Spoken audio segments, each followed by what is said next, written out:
Welcome to my channel, a list that brings your story about the love of a mafia boss. Now let's listen. The fluorescent lights of the diner buzzed like angry wasps, casting a sickly yellow glow over the cracked vinyl booths. My fingers ached as I wiped down the same table for the third time, the smell of stale coffee and burnt grease clinging to my uniform like a second skin. It was nearly midnight, and the exhaustion had settled deep into my bones, the kind that no amount of sleep could cure. "Emma, table 6 needs more coffee," barked Jerry from behind the counter, his voice cutting through the hum of the overhead lights. I nodded, grabbing the pot with hands that trembled slightly. 3 double shifts this week. My feet screamed in protest with every step, blisters rubbing raw against the inside of my cheap sneakers. This was my life now. This was what I'd become. The bell above the door chimed, and I looked up more out of habit than interest. The man who walked in didn't belong here.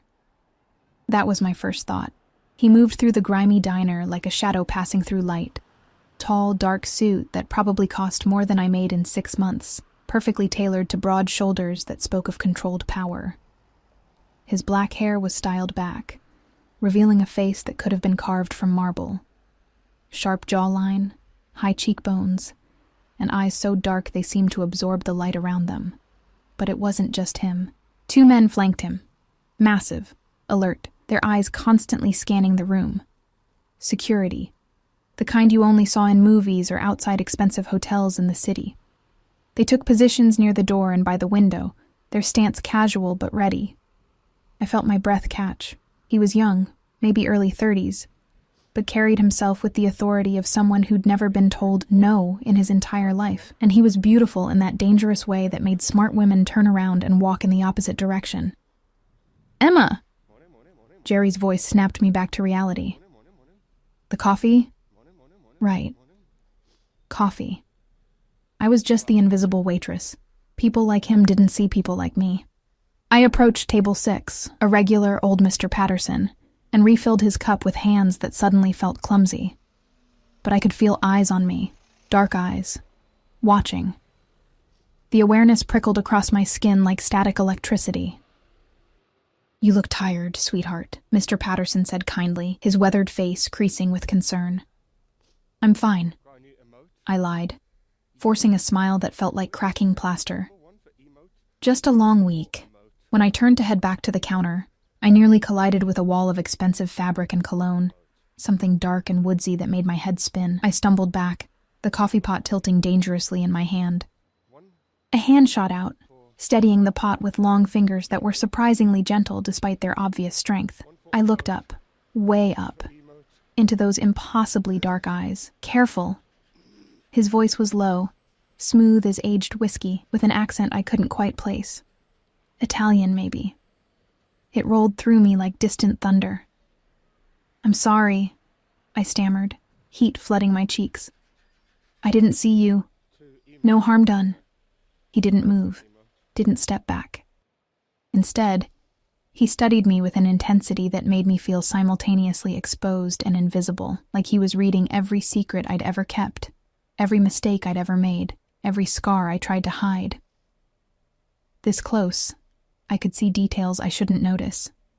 A small scar through his left eyebrow, the shadow of stubble along his jaw, the way his suit jacket hung open just enough to reveal a crisp white shirt, and my breath caught what looked like a leather holster. I stepped back, breaking whatever spell had fallen over me.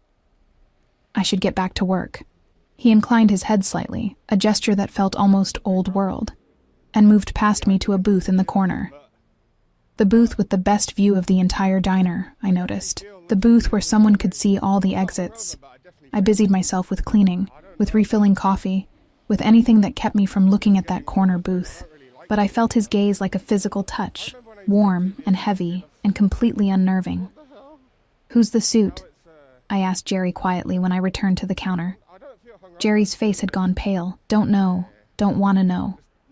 Just stay out of his way, Em. Guys like that, they're nothing but trouble." But trouble found me anyway. It always did. I was wiping down the counter when I heard my phone buzzing in my apron pocket. The screen lit up with a name that made my stomach drop. Marcus, my ex. The man who'd taken everything from me and left me with nothing but debt and shame. I should have ignored it. Should have deleted his number months ago. But some sick part of me still hoped.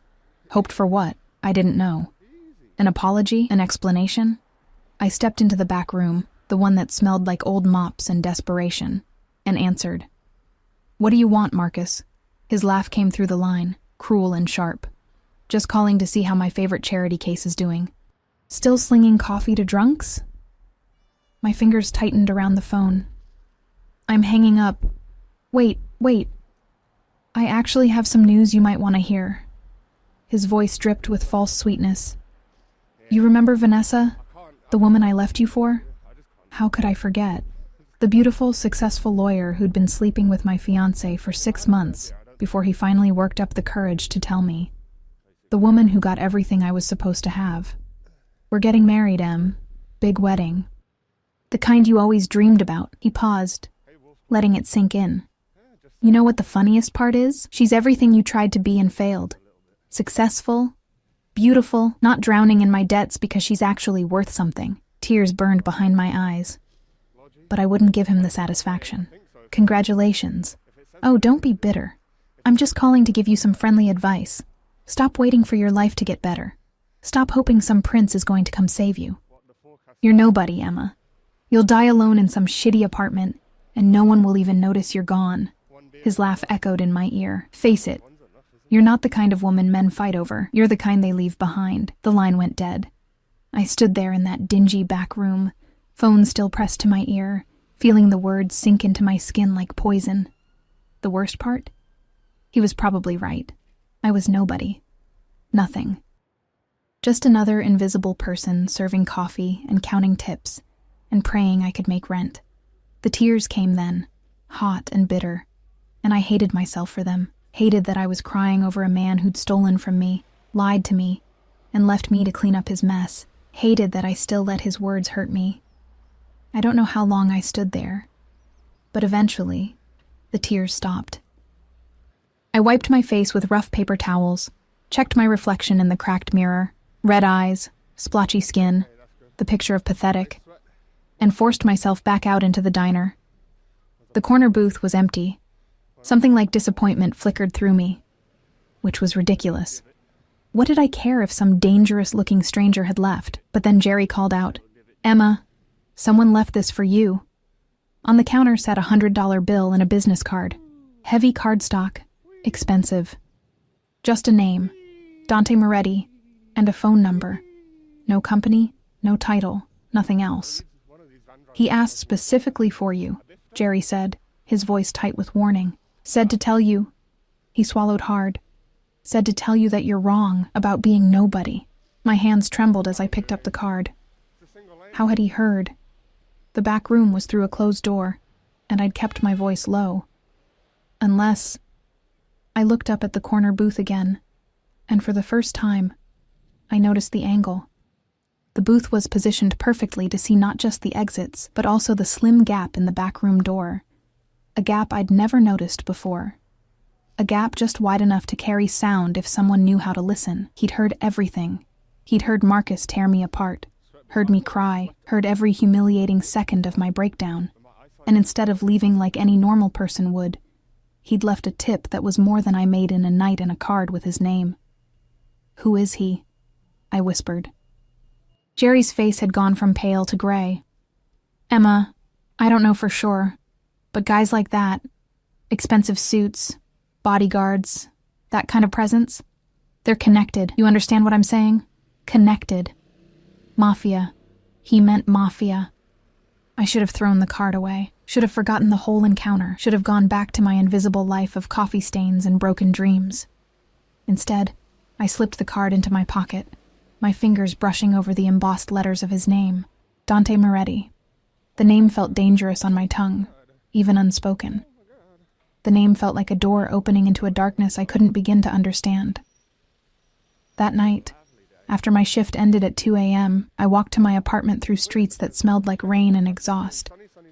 The building was old, the kind with peeling paint and a front door that didn't quite lock. My studio was on the 4th floor, barely big enough for a bed and a kitchenette, with windows that looked out onto a brick wall. I dropped my keys on the counter and pulled out the card again. In the dim light of my single lamp, the name seemed to shimmer. My phone buzzed. A text from an unknown number. You deserve better than dying alone, Emma. You deserve to be fought over. My heart stopped, then started again. Too fast, too hard. Another text. Keep the card. You'll need it sooner than you think. I stared at the screen, fingers frozen. How did he get my number? How did he know what Marcus had said? The exact words? A third text. Sleep well. You're safe tonight. The last part should have been comforting. Instead, it felt like a promise wrapped in a threat.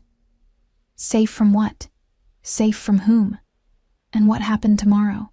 I walked to my window, pulling back the thin curtain. 4 floors down, on the empty street, a black car idled at the curb. In the driver's seat, I could make out a figure, watching, waiting, protecting or hunting, I couldn't tell which. I let the curtain fall and backed away from the window, my pulse thundering in my ears. This was insane. This was dangerous. This was everything I should run from. But as I climbed into my cold bed, Marcus's words echoed in my head. You'll die alone. No one will fight over you. And somewhere in the darkness of my room, I wondered if maybe, just maybe, he'd been wrong. I wondered what it would feel like to be worth fighting for. I wondered if I'd just made a terrible mistake by not throwing that card away. And I wondered what Dante Moretti wanted from someone like me, someone invisible, someone broken, someone who had nothing left to lose. The question kept me awake until dawn painted my brick wall gray, and even then, I couldn't shake the feeling that my life had just tilted on its axis, that everything was about to change, that I'd already stepped into a cage I didn't yet understand, one made of dark eyes and darker promises, of protection and possession, of a danger I couldn't name but could feel in my bones. The card burned in my pocket like a brand. And somewhere in the city, I knew he was still watching. I lasted 3 days before everything fell apart. 3 days of pretending the card in my pocket didn't exist. 3 days of double shifts at the diner, of avoiding Jerry's worried glances, of ignoring the black car that appeared on my street every night like clockwork. 3 days of telling myself I imagined the whole thing, that Dante Moretti was just some rich businessman who'd felt sorry for the pathetic waitress crying in a back room. But rich businessmen didn't have bodyguards who moved like predators. They didn't leave $100 tips for burnt coffee. And they definitely didn't send text messages at 3 a.m. that made my skin prickle with equal parts fear and something I refused to name. On the 4th day, Marcus made sure I couldn't pretend anymore. I was walking home from my shift, the October air biting through my thin jacket, when I saw the eviction notice, orange paper screaming against my apartment door like a wound. 72 hours to vacate. Past due rent, it said. 3 months past due. My hands shook as I tore it down. 3 months? I'd paid. I'd scraped together every penny, lived on ramen and hope, and I'd paid. Inside my apartment, I pulled up my bank account on my phone. The screen swam before my eyes as I scrolled through transactions. There, 3 payments to my landlord. 3 payments that had cleared my account and disappeared into the void. I called the property management office, my voice cracking. There's been a mistake. I paid. I have proof. Ms. Chen.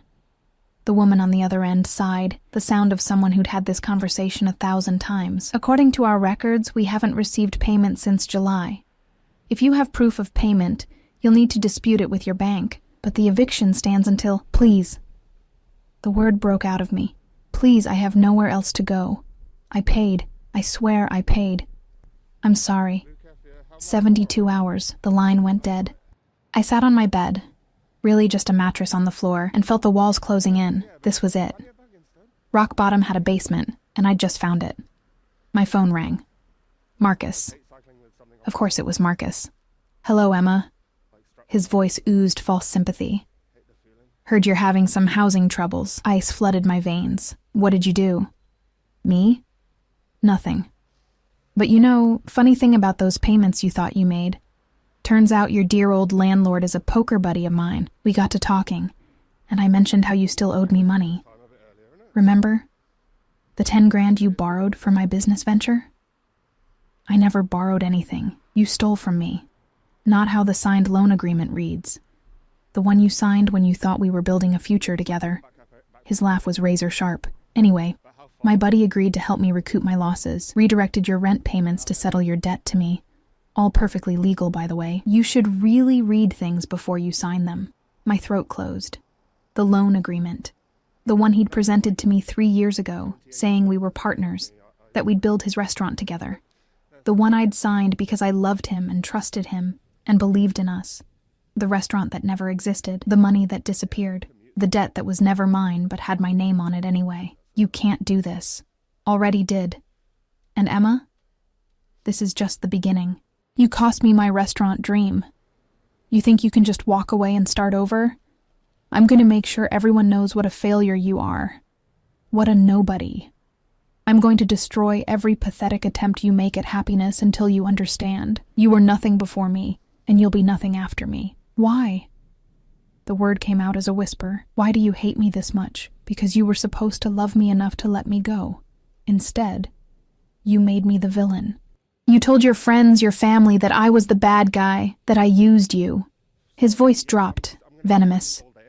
Now everyone will see the truth, that you're the disaster, the mistake, the girl who couldn't keep a man even when she gave him everything. He hung up. I sat there, staring at nothing, feeling the last threads of my life unraveling. No home, no savings, no one to call for help because I'd pushed everyone away after Marcus, too ashamed to admit how badly I'd been played. The card felt like it was burning through my pocket. You'll need it sooner than you think. My fingers moved before my brain could stop them, pulling out the heavy cardstock, tracing the embossed letters. What kind of person was I becoming, that I was actually considering calling a man who radiated danger like heat from a flame? But what choice did I have? I dialed the number. It rang once. Emma. Not a question. He'd been waiting. His voice did something to my insides, made them twist and tighten in ways I didn't want to examine. How did you know it was me? I know everything about you. Matter of fact. Not creepy somehow. Just true. You need help. Not a question either. Statement of fact. My voice cracked.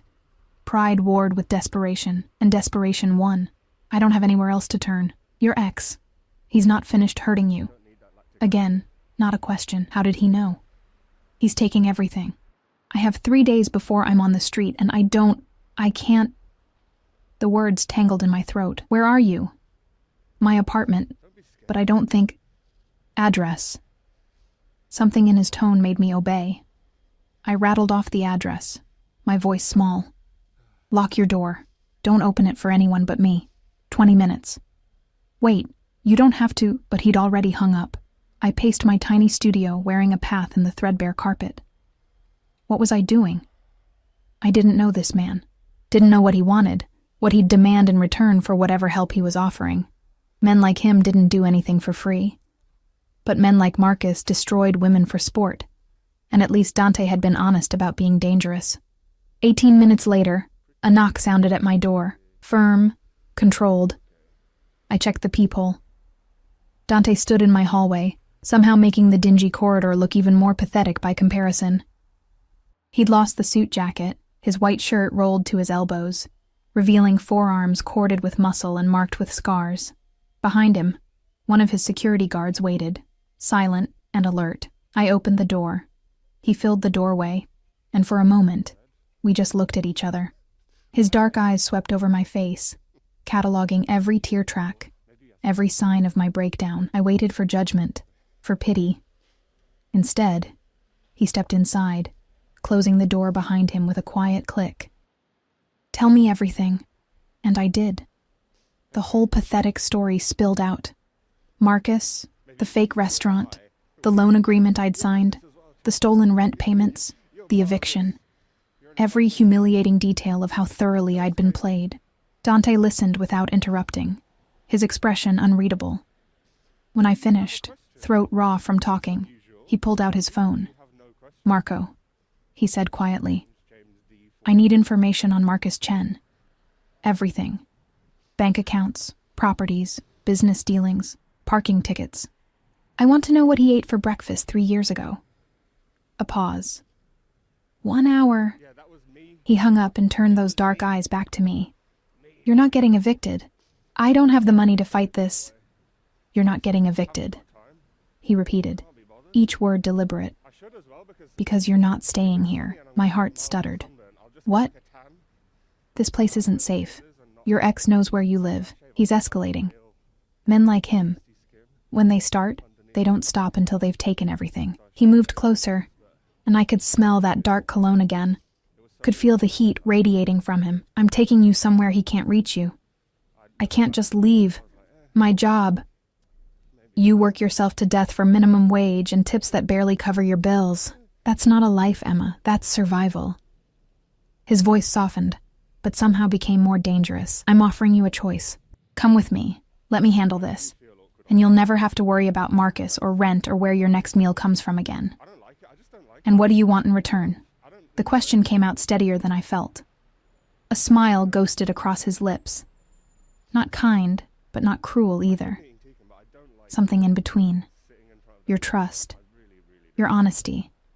Your presence. He reached out, and I held my breath as his fingers brushed a strand of hair from my face.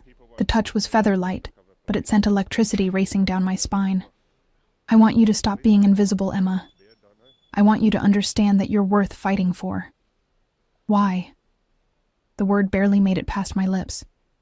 You don't know me. Why would you care? His hand dropped, but his eyes held mine captive, because 3 nights ago, I watched a woman apologize for existing. I watched her cry in a back room, because some coward convinced her she was nothing. And when she came back out, she smiled for the customers like her heart wasn't breaking. He paused. You're not nothing, Emma, and I'm going to make sure you never forget that again. The words should have sounded possessive. Should have raised every red flag I'd learned to watch for after Marcus. Instead, they felt like a lifeline thrown to a drowning woman. Pack what matters, he said, stepping back. 5 minutes. I can't just... This is insane. 5 minutes, Emma. Not harsh. Just absolute. Or I'll pack for you. I moved on autopilot, throwing clothes into a duffel bag, grabbing my laptop and the small box of photos that were all I had left of my family. It took 3 minutes. When I turned around, Dante was holding the eviction notice, studying it with an expression that made my blood run cold. Pure, controlled rage simmered beneath his calm exterior. He's going to regret this, Dante said quietly. By tomorrow morning, Marcus Chen is going to wish he'd never heard your name. I don't want you to hurt him. I won't. He folded the notice carefully, precisely. I won't lay a finger on him. I won't need to. His eyes met mine. There are worse things than physical pain, Emma. There's watching everything you've built crumble. There's having your secrets exposed. There's understanding, finally, that you've made an enemy you can't fight. A shiver ran through me. This was who he was. Not just dangerous, but the kind of dangerous that moved through the world, reshaping it to his will. Ready? He asked, gentler now. I nodded, not trusting my voice. In the hallway, his security guard took my bag without a word. We descended the 4 flights in silence, and when we stepped outside, I expected the black car. What waited instead made my breath catch. A sleek black SUV with windows so dark they looked like obsidian. The security guard opened the back door, and Dante gestured for me to enter. The interior smelled like leather and money. Dante slid in beside me, and the door closed with a heavy, final sound, like a cage clicking shut, like a decision I couldn't take back. As we pulled away from my building, my old life, I watched it disappear in the darkened window. Somewhere in that car, between the plush leather seats and the man who radiated barely leashed power, I felt the last threads of Emma Chen, the invisible waitress, snap and fall away. Where are we going? I asked.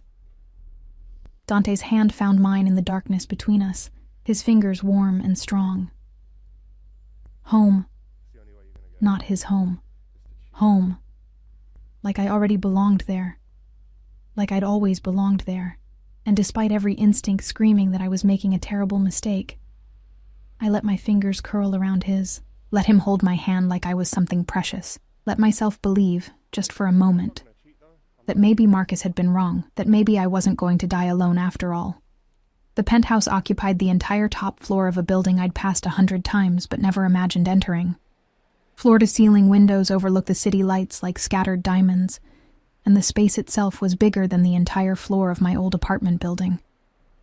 Everything was sharp angles and expensive materials, marble, dark wood, steel that gleamed like a blade's edge. But it was the art that caught my attention. Not generic hotel paintings, but real pieces. Dark, beautiful, violent things that spoke of passion and pain. A bronze sculpture of a woman breaking free from chains, an oil painting of a storm-tossed sea, a photograph of ruins reclaimed by nature. "You appreciate beauty in broken things," I said softly, trailing my fingers near, but not touching the bronze woman. Dante stood behind me, close enough that I could feel the heat of him. "I appreciate things that refuse to stay broken." His breath stirred my hair. "Things that survive." A woman appeared from one of the corridors. Older, elegant, with silver-threaded hair and kind eyes. "Mr. Moretti, shall I prepare the guest room?" "No." The word was absolute, the room adjoining mine. "I want her close." My cheeks burned. The woman, housekeeper, assistant, didn't even blink. "Of course. I'll have fresh linens brought up immediately." She disappeared as silently as she'd arrived. "That's not necessary," I started. "I can take any room." Dante turned me to face him, his hands on my shoulders, firm but careful. "You're under my protection now, Emma. That means you stay where I can reach you, where I know you're safe." His thumbs traced small circles against my collarbone, and my breath hitched. "Do you understand?" I should have argued. Should have insisted on boundaries, on maintaining some distance from this man who looked at me like I was something he intended to keep. Instead, I nodded. "Good girl." The praise shouldn't have affected me, shouldn't have sent warmth pooling low in my belly, but it did. And from the slight curve of his lips, he knew it. He released me, stepping back. "Marco will be here soon with information on your ex. While we wait, you should eat. You're too thin." "I'm not." "When did you last have a real meal? Not coffee and whatever scraps they let you take from the diner." I opened my mouth to protest, then closed it. He was right. I couldn't remember the last time I'd eaten something that wasn't leftovers or instant noodles. Within minutes, the elegant woman returned with a tray. Not takeout containers, but actual plated food, pasta and a cream sauce that smelled like heaven, fresh bread, a salad with vegetables I couldn't afford at the grocery store. "Sophia has been with my family for 20 years, Dante said, guiding me to a dining table that could seat 12. "She fusses." "I don't fuss, I care." Sophia's voice carried from the kitchen, making Dante's lips twitch in something almost like a smile. I ate because he watched me, those dark eyes tracking every bite like he was memorizing the sight. It should have been uncomfortable. Instead, it felt like being seen for the first time in years. Really seen. Halfway through the meal, a knock sounded. The security guard from earlier entered, followed by a lean man with sharp features and calculating eyes.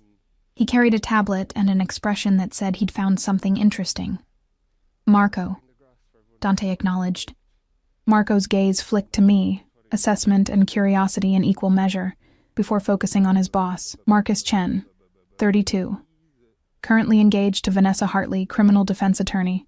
On the surface, he's clean. Marketing consultant, modest income, no criminal record. "On the surface," Dante repeated, each word precise. "Dig deeper, and it gets interesting." Marco swiped through his tablet. He's been running a long con for at least 5 years. Targets women with assets or savings, isolates them from support systems, convinces them to invest in fake business ventures. 3 confirmed victims before Miss Chen, probably more who didn't report. My fork clattered against the plate. 3? There were 3 other women? Marco's expression softened fractionally. All with similar patterns. Relationship, isolation, fake investment, disappearance with the money. You were just the most recent. Why isn't he in prison?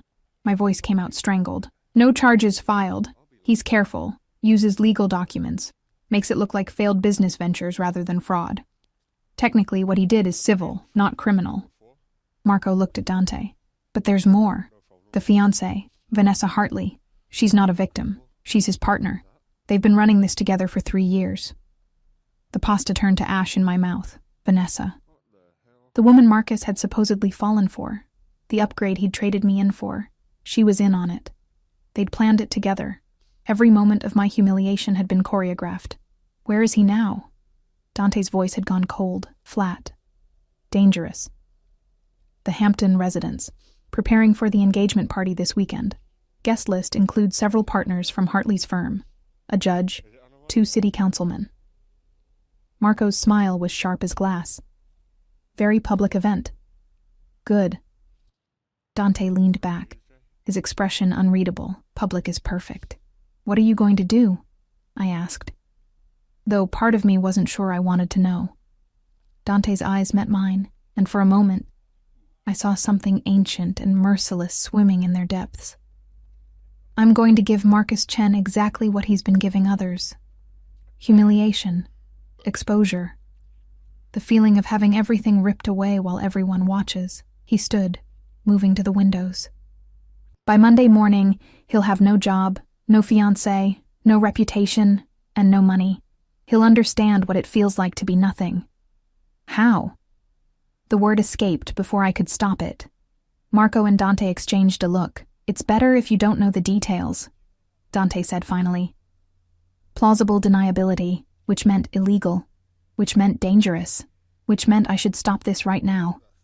Should tell him I didn't want revenge, that I just wanted to move on. But I thought about Marcus's laugh on the phone, about the 3 other women he'd destroyed, about Vanessa helping him, both of them laughing at how easy it was to manipulate someone's trust. Do it, I whispered. Dante turned from the window, something like approval warming his features. Marco, begin. I want everything in place by Friday night. Marco nodded and left, taking his tablet and his unsettling knowledge with him. Suddenly alone with Dante, if you could call being in a penthouse with staff and security alone, I felt the weight of everything crash over me. I'd just agreed to let a man I barely knew destroy my ex-fiancé. I'd moved into his home.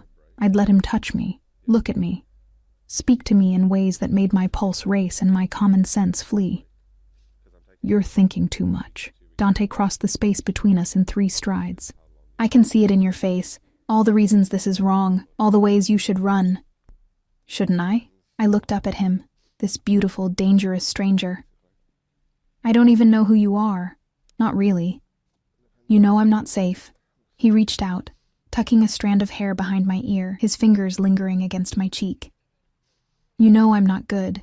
You know that getting involved with me is probably the worst decision you could make. Then why don't I run? His smile was dark, knowing. Because you're tired of being invisible. Because part of you wants to see what happens when someone fights for you instead of against you. He leaned closer, his lips a breath away from my ear. Because you're not as innocent as you pretend, Emma. There's steel underneath all that softness. I saw it that first night in the diner. The way you put your mask back on after crying, the way you kept going even when you were breaking. His words wrapped around me like silk bindings, beautiful and suffocating. What do you want from me? I asked again, needing to understand. Everything. No hesitation. Your trust. Your secrets. Your presence in my life.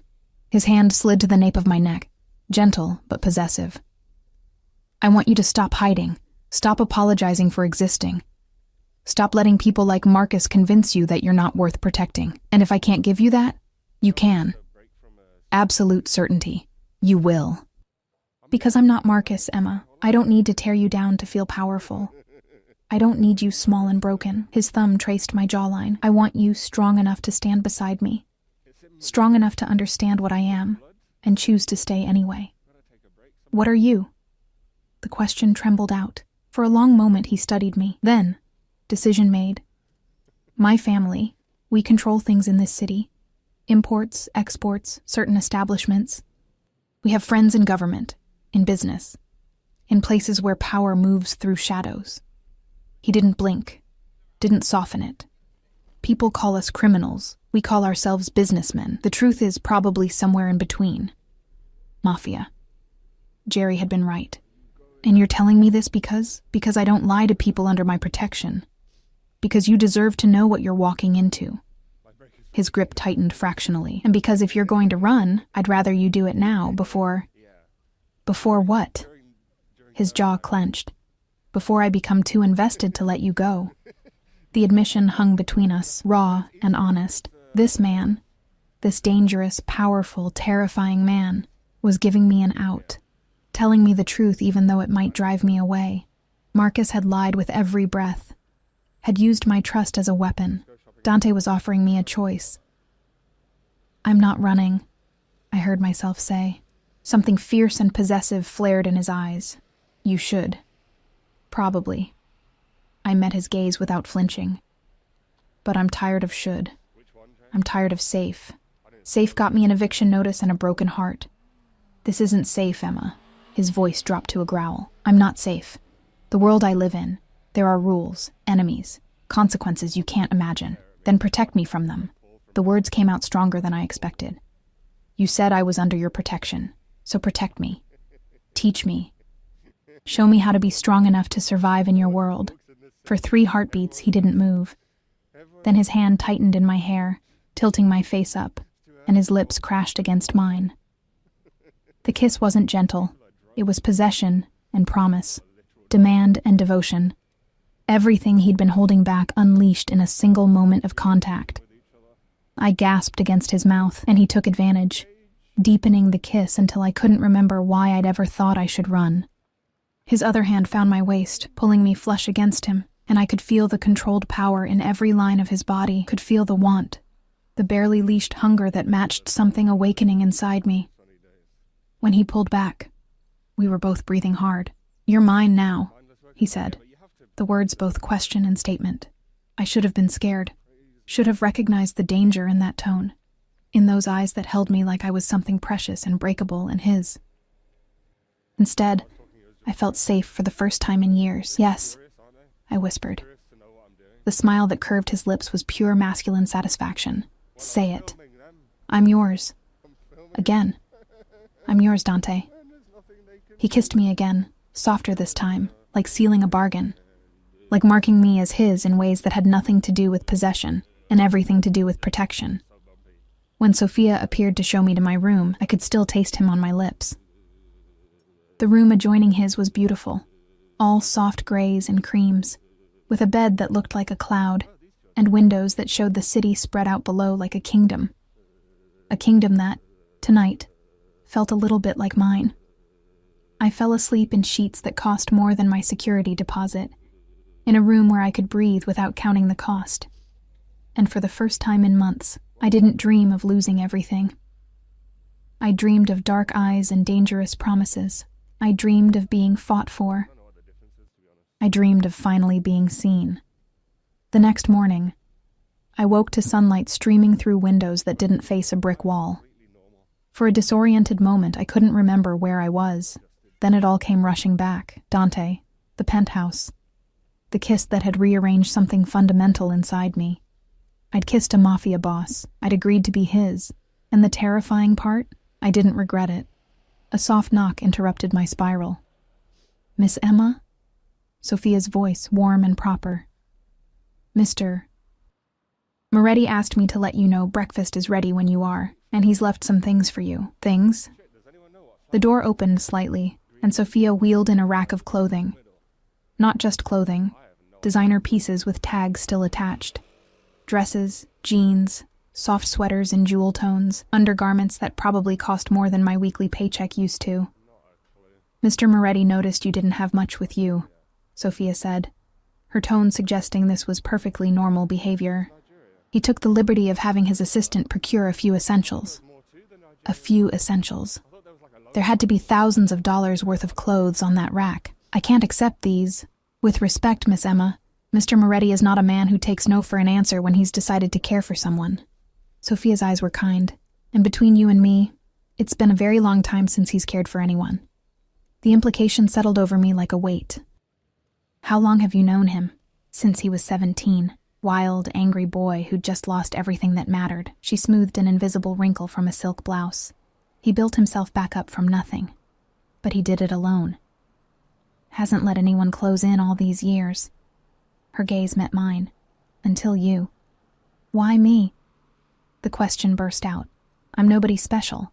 I serve coffee and can't even pay my rent on time. Sophia smiled, gentle and knowing. You're the first person in 15 years who looked at him and didn't see power or fear or opportunity. You just saw a man. She moved toward the door. He's waiting for you. Third door on the left. After she left, I stood there staring at the rack of beautiful things.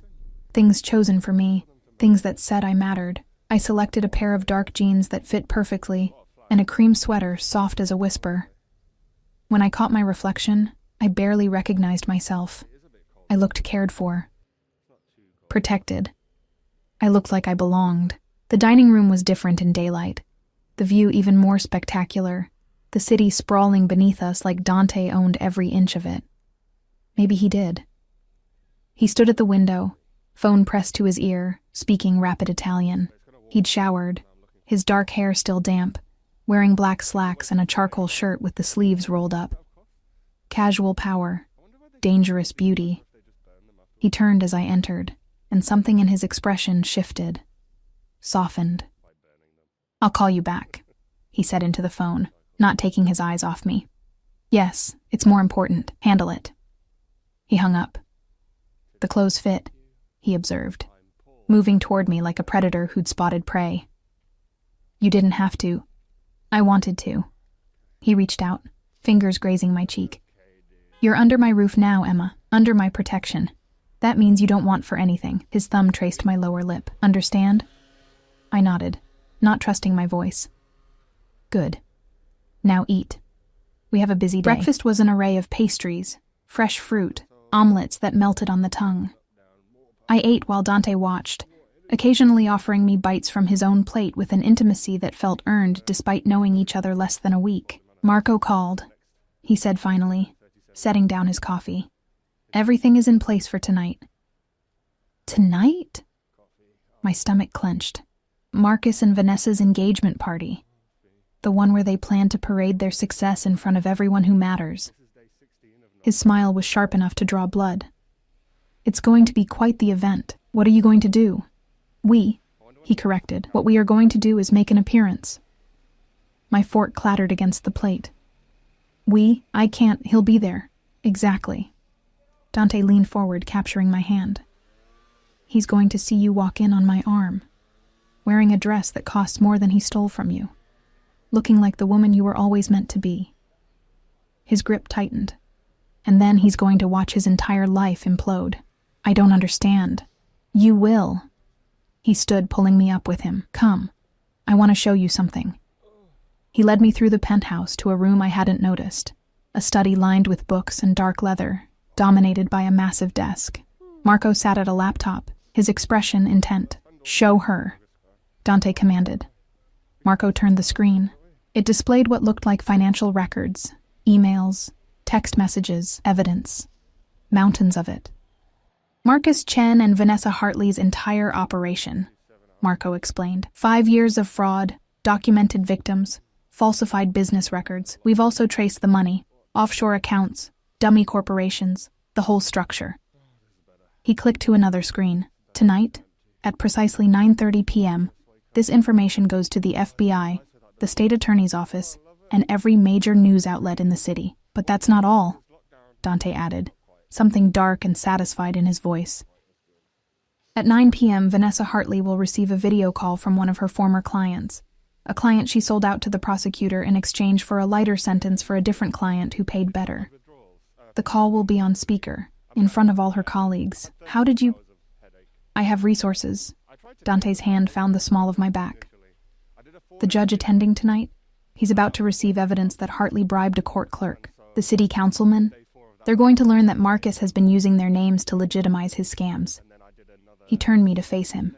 By the time we leave that party, Marcus and Vanessa won't just be finished. They'll be toxic, untouchable. Everything they built on the backs of people they hurt will come crashing down. I should have felt triumph, should have felt satisfied. Instead, I felt something darker, something that tasted like justice and revenge and power. When do we leave? I asked. Dante's smile was pride and possession. That's my girl. The rest of the day passed in a blur of preparation. A stylist arrived with a makeup artist, transforming me with subtle skill. The dress Dante had chosen was midnight blue, the color of deep water, with a neckline that hinted without revealing and fabric that clung to curves I'd forgotten I had. When I looked in the mirror, I saw a stranger, someone confident, someone who belonged on the arm of a man like Dante Moretti. Perfect, Dante breathed when I emerged. He was devastating in a tailored black suit, diamond cufflinks catching the light. He looked like sin and salvation wrapped in expensive fabric. He fastened a necklace around my throat, sapphires that probably cost more than my old apartment building. His fingers lingered on my nape, possessive and tender. "These were my mother's," he said quietly. "She died when I was 17. My father, he wasn't a good man. He took everything from her, including her life." His jaw clenched.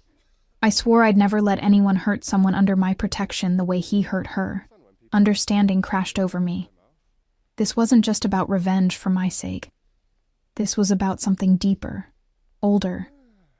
A boy who couldn't save his mother, channeling that failure into protecting a woman who reminded him that some people were worth saving. "Dante, you're safe with me, Emma." He turned me to face him, always. "No matter what happens tonight or any night, I will burn down anyone who tries to hurt you." The vow should have terrified me. Instead, it felt like coming home. The engagement party was at an exclusive hotel, the kind with doormen in uniforms and crystal chandeliers that cost more than cars. Dante's hand never left my back as we entered, his security detail flanking us at a discreet distance. The ballroom glittered with the city's elite, lawyers, judges, business people, all here to celebrate Marcus and Vanessa's upcoming marriage, all about to witness their downfall. I saw him first. Marcus, in a suit that didn't quite fit right, laughing too loud, working the room with practiced charm. Then Vanessa, beautiful, cold, perfect in a white dress that screamed bridal. Marcus's gaze swept the room and landed on us. His face went pale, then red, then an interesting shade of purple. "Emma?" His voice carried, drawing attention. "What the hell are you doing here?" Every head turned. Every conversation stopped. Dante's hand tightened on my waist, a silent reminder of his presence, his support. "Marcus." I was surprised by how steady my voice sounded. "Congratulations on your engagement." He stalked toward us, Vanessa following with narrowed eyes. "You weren't invited. You need to leave before I have security." "I don't think so." Dante's voice cut through the room like a blade. Quiet, but everyone heard. "Emma is my guest, my companion." He emphasized the last word, making it clear exactly what he meant. "I'm Dante Moretti." The name rippled through the crowd. Recognition, fear, respect. Dante didn't need to explain who he was. His reputation preceded him. Marcus's courage faltered. "I don't care who you are. She's not welcome. Careful." The single word from Dante carried enough threat to make Marcus step back. "You're talking about someone under my protection. I take that very seriously." Vanessa put a hand on Marcus's arm. "Perhaps we should all just..." Her phone rang. She glanced at it, confusion crossing her face. "It's a blocked number. Answer it," Dante suggested, his tone conversational. "You'll want to take this call." Something in his voice made her obey. She swiped to answer, putting it on speaker before she could stop herself. Vanessa Hartley, a man's voice, rough with rage. "Remember me? Tony Messina, the client you fucking sold out 3 years ago. Took my money, promised you'd get me off, then handed my confession to the prosecution." Vanessa's face drained of color. Around us, her colleagues from the law firm stiffened. "I don't know what you're..." "Don't lie. I've got proof. Recordings of our conversations, bank transfers, all of it." The voice turned vicious. "I did 5 years because of you, bitch. 5 years while you used my case as a stepping stone. But guess what? I'm out now, and everyone's about to know exactly what kind of lawyer you are." The call ended. Silence. Then chaos. Partners from Vanessa's firm surrounded her, voices low and furious. The judge Dante had mentioned stood abruptly, his face thunderous, phone pressed to his ear. Receiving his own revelation, I realized. Marcus grabbed Vanessa's arm. "What the hell was that? What did you do?" "I didn't, it's not..." She looked around wildly, seeing her career imploding in real time. Dante checked his watch. It's 9:30. As if on cue, phones started buzzing. Everyone checking messages, news alerts, emails. Faces paled. Shocked murmurs rippled through the room. Someone leaked it, a woman gasped, staring at her phone. Marcus Chen and Vanessa Hartley, fraud investigation, federal charges pending. Oh my God, there are victims. Multiple victims. Marcus's phone rang, then Vanessa's.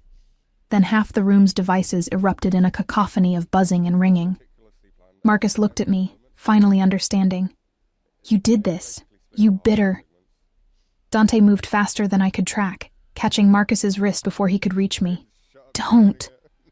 The word was a death sentence delivered in a whisper. Don't even think about touching her. Marcus tried to pull away. Dante's grip tightened until Marcus gasped in pain. You like hurting women, Dante continued, still in that terrifying quiet voice. Stealing from them. Breaking them. Making them feel worthless. He leaned closer.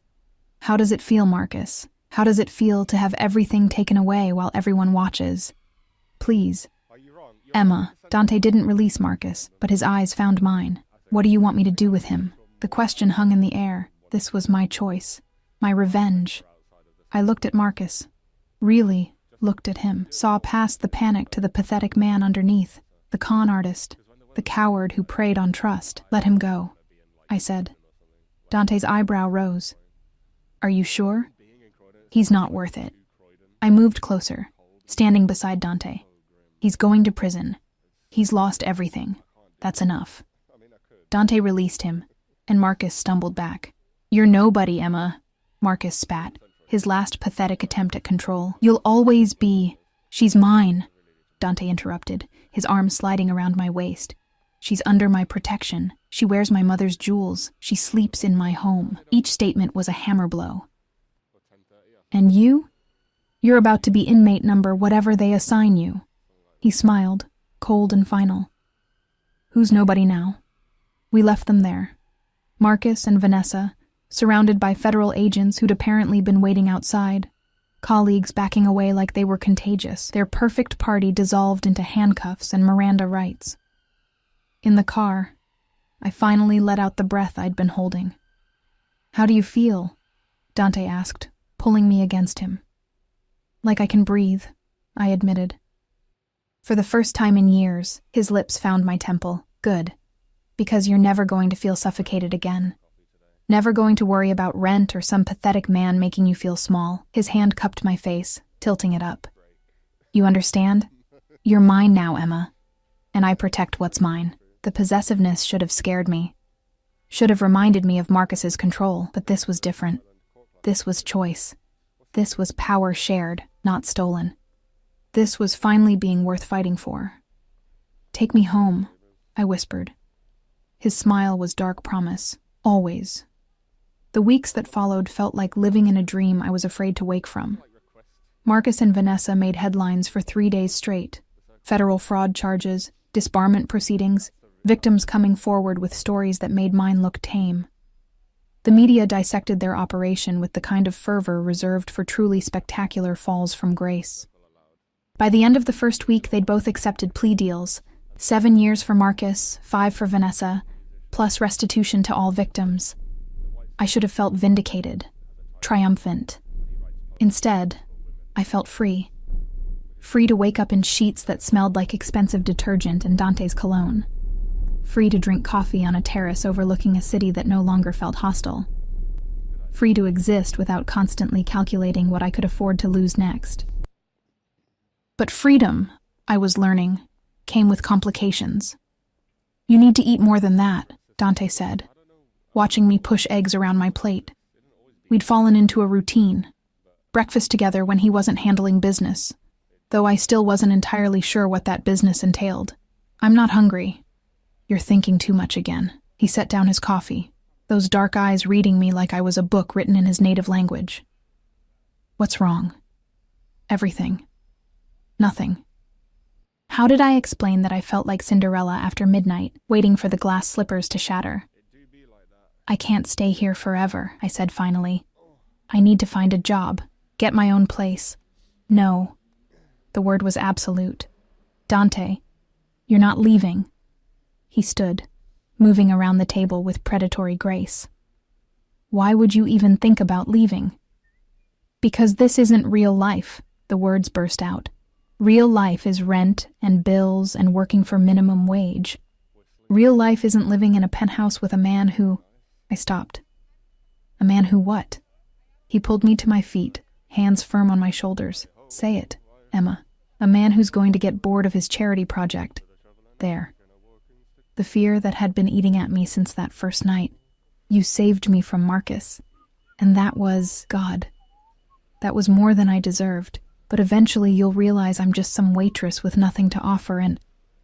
His mouth crashed against mine, silencing the spiral.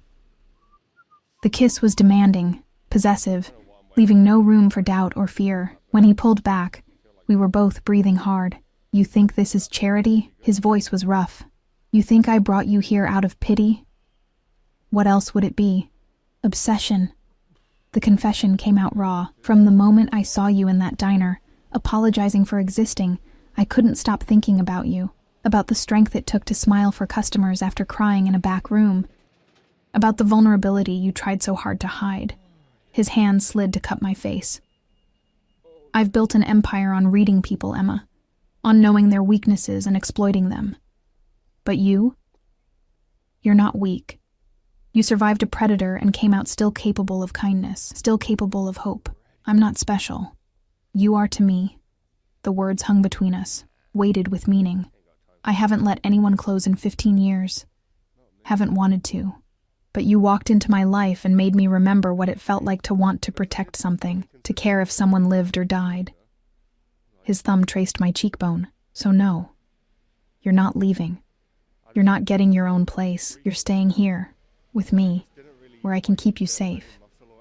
That's not how this works, I whispered, even as my heart raced. You can't just keep me like what? Like something precious? Like something worth protecting? His eyes darkened. Watch me. Before I could respond, his phone buzzed. He glanced at it, and something shifted in his expression. Not quite anger, but close. I have to handle something, he said, releasing me reluctantly. Marco will be here in 10 minutes. Stay in the penthouse until I get back. What's wrong? Business. He kissed me again, quick and hard. Nothing for you to worry about. But I did worry. Because in the 3 weeks I'd been living here, I'd started to understand the layers of Dante's world. The phone calls at odd hours, the men who came and went, speaking in low voices, the tension that sometimes sat across his shoulders like a physical weight. He wasn't just a businessman. He was a king in a kingdom built on shadows. And kings had enemies. Marco arrived exactly on time, his sharp features concerned. Ms. Chen, Mr. Moretti asked me to stay with you until he returns. What's happening? Nothing you need to worry about, he said, but his hand rested near his jacket where I knew he carried a gun. Just routine. Routine didn't require armed guards.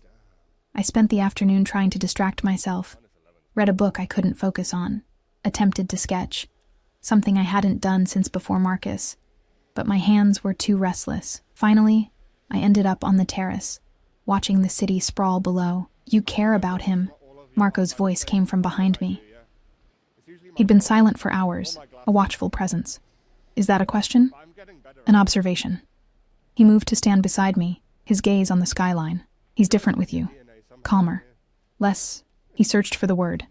Volatile. He doesn't seem volatile to me. Marco's laugh was sharp. That's because you don't see him in meetings. Don't see how he handles threats or betrayals. He paused. He's a good man, Ms. Chen, but he's also a dangerous one. The world he operates in doesn't forgive weakness or mercy. Why are you telling me this? Because he's going to give you a choice soon.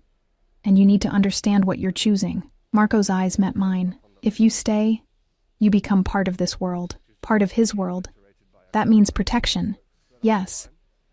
But it also means danger. It means enemies who might use you to hurt him.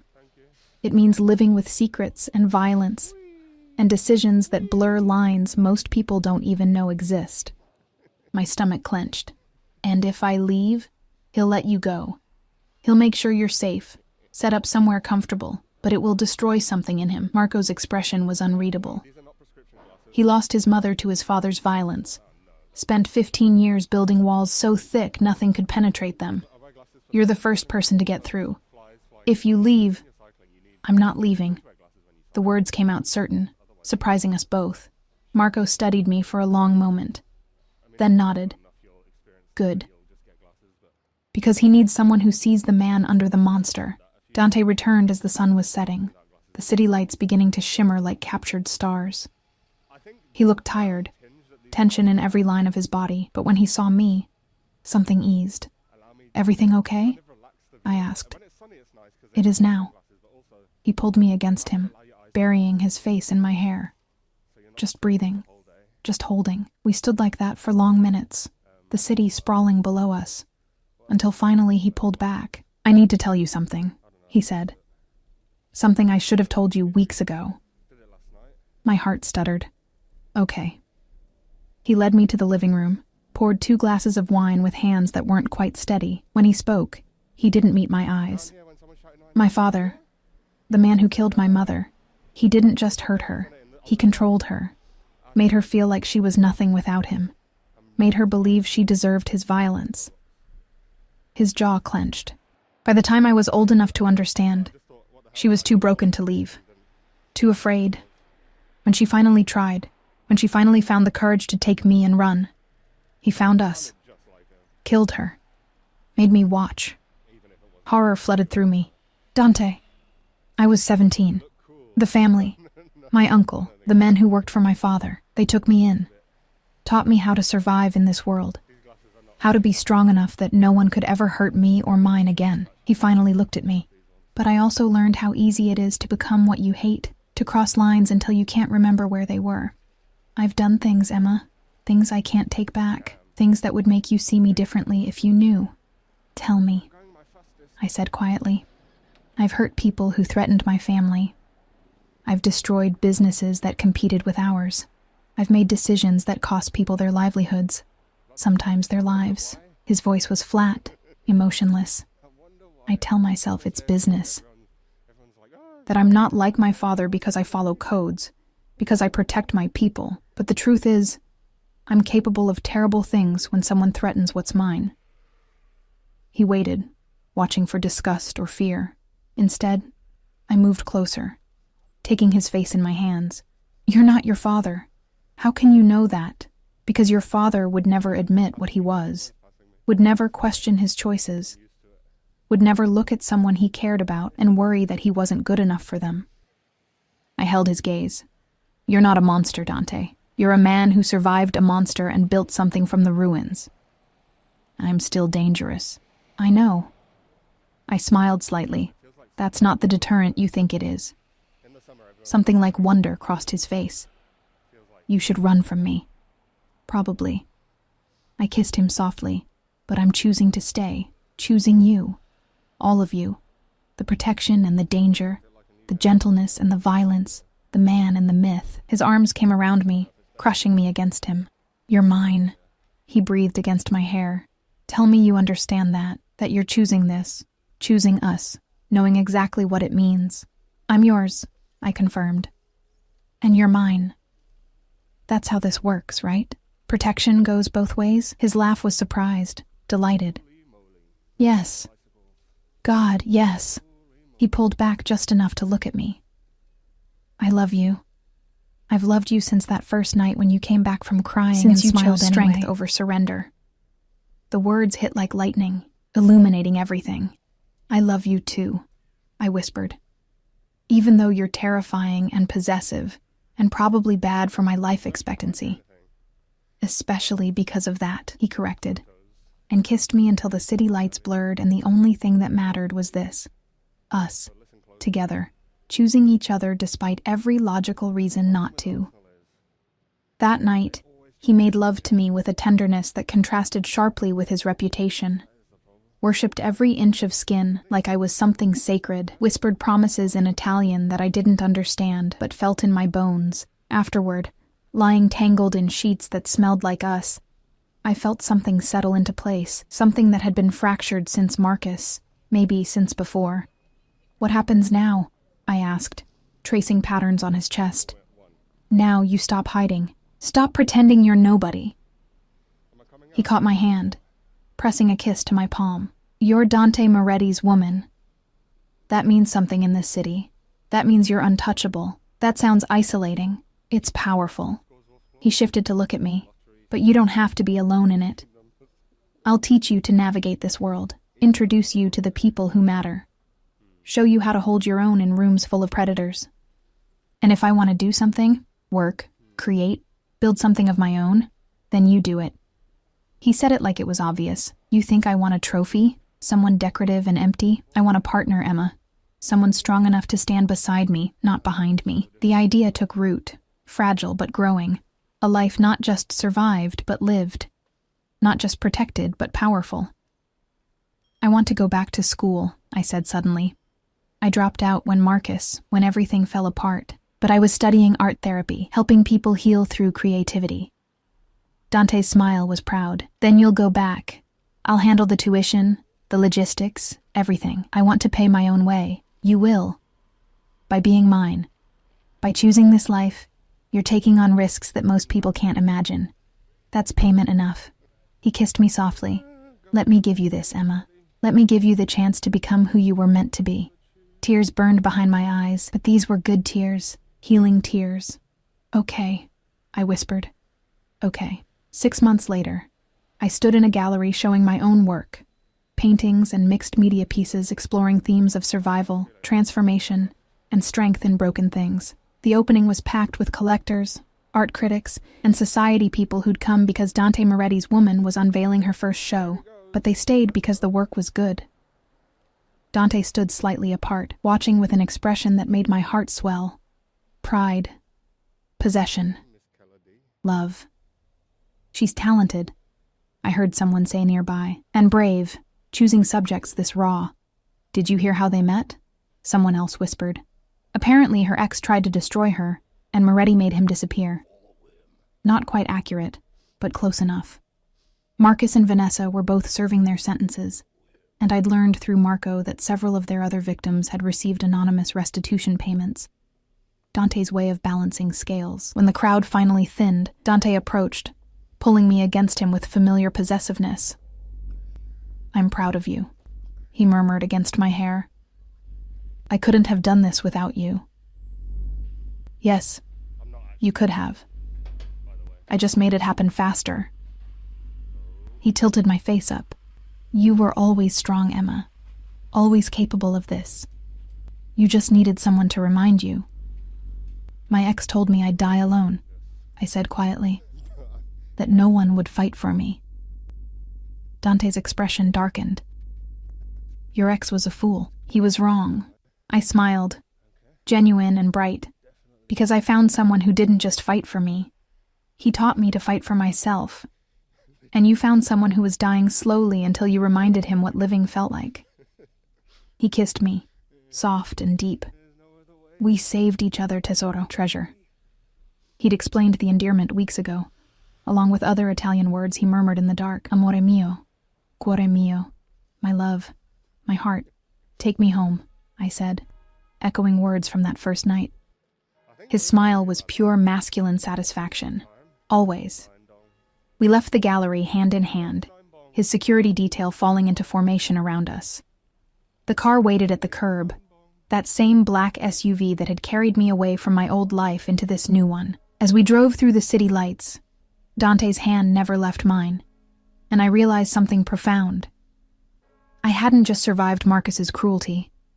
I'd transformed it into strength, into art, into a life I'd built alongside a man who saw my worth when I'd forgotten it existed.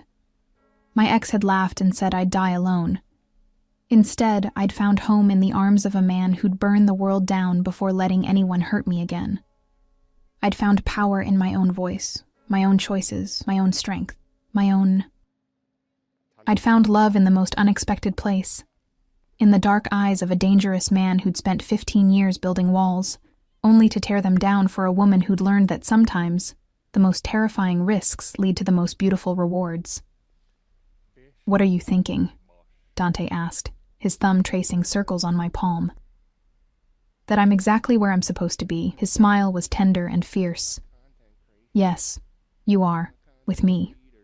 Always with me. Always, I agreed. And as the city lights blurred past the windows, I thought about Marcus one last time. About his cruel prediction. About how wrong he'd been. I wouldn't die alone. I'd live fiercely. Loved, protected, powerful. I'd live as Dante Moretti's woman, his partner, his equal. I'd live as Emma Chen, artist and survivor, broken things made beautiful, and that was worth more than Marcus could ever understand. The penthouse welcomed us home with warm light and the scent of Sophia's cooking. Dante pulled me close on the terrace, the city sprawling below us like a kingdom we ruled together. I love you, he said. The words easier now than they'd been months ago. I love you too, I replied, and meant it with every fiber of my being. This was my life now. Not perfect, but mine. Not safe, but worth the risk. This was my happily ever after. Fought for, earned,